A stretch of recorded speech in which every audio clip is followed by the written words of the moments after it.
when they talk, that's the hardest thing too. It's hard to talk about the Canadian real estate market or trends in the Canadian market because it really is regional.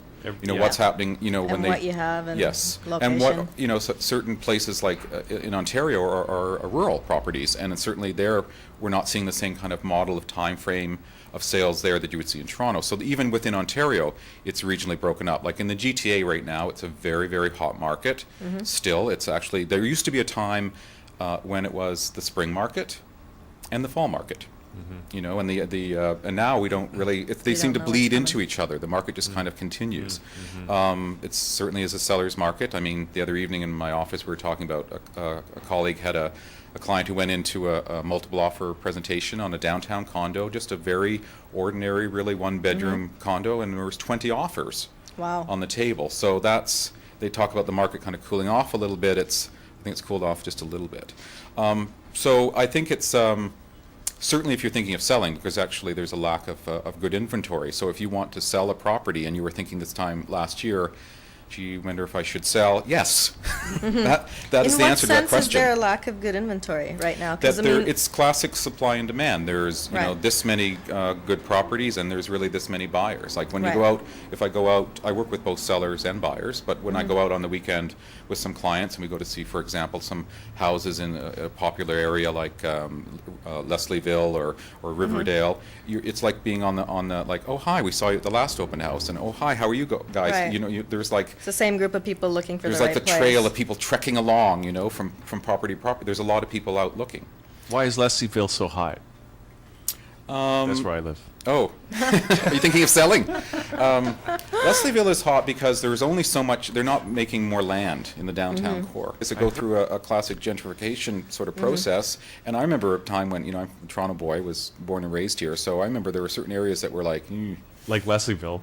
It's like the armpit or the literally the wrong side of the tracks, right? It was like, oh, you live in Leslieville, and what time? Make sure you lock your door after 10, kind of thing. And now it's the irony is that like a decade and a half later, it's this shining. People are clawing over each other to get into these because it's the renovate. Oops, gotta be careful of the. It's all good. No, that's the stuff that they love on YouTube. We gave you the sturdy microphone. Yeah. It's just certain areas are initially affordable. It's unfortunate. That's what happens is if you get in at a point when areas are going through a really exciting transition. Like for example, I bought a place in the Junction, which there was another area that people considered to not be so great. And then some nice coffee shops open up, some nice stores. Are they allowed to have bars there? You are allowed to. I checked that first before I purchased. That was your first priority. No, you drink. If I can't get a stand-up location, I need to be able to drink there. And at what time can I drink? This deal's dead. If I can't drink by 8 a.m. That's for God's sakes, aren't you open? Come on. So yes, that's the thing. Certain downtown neighborhoods that are. The fellow here before was talking about Buffalo. I mean, there's a lot of cities in the world where you can't live downtown. So that's an amazing thing about Toronto. You can live in the core, and there's neighborhoods in the downtown core. Yeah. There's never a crystal ball in real estate, unfortunately. Like people, someone called me up at the office last night and, wants to know if people want to know sort of what's the value of this right now and what's the value of this going to be in 5 years. It's like stock market. Yes.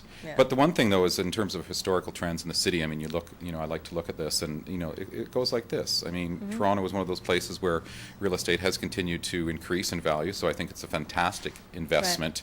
Right. In terms of interest rates, wow, we've been really lucky. Like, they came down, they stayed down, and they probably will go up as the economy improves. But I don't think people should feel that it's going to go from, like, 3.99% or wherever, depending on your variable rate or fixed rate, that it's suddenly going to suddenly it's going to be 20% overnight. Right. I think it will, gradually come up. But I mean, compared to, I don't know, you probably don't remember this yourself. Maybe you remember. Oh, I remember. The double-digit interest rates. Like our parents. There was a generation where you were paying double-digit interest rates. That and somehow people managed to work it all out and to live and survive. And the reason is because there's so much interconnection. It's not just one section of business or the economy operating independently.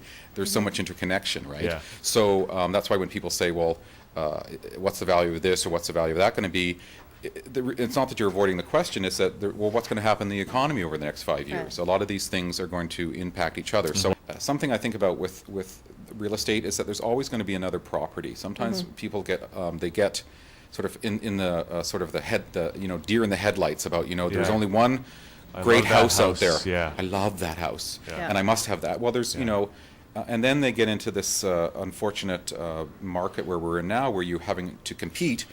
I think you really need to talk to your mortgage broker. You really need to talk with your partner. You really need to talk to your advisor, your accountant. Make sure you're not, just because you love something, that you're not going to end up being to the point where, you're one nostril with a straw above the water, and then the bird sits on Right. it. Just make sure that you can handle the debt.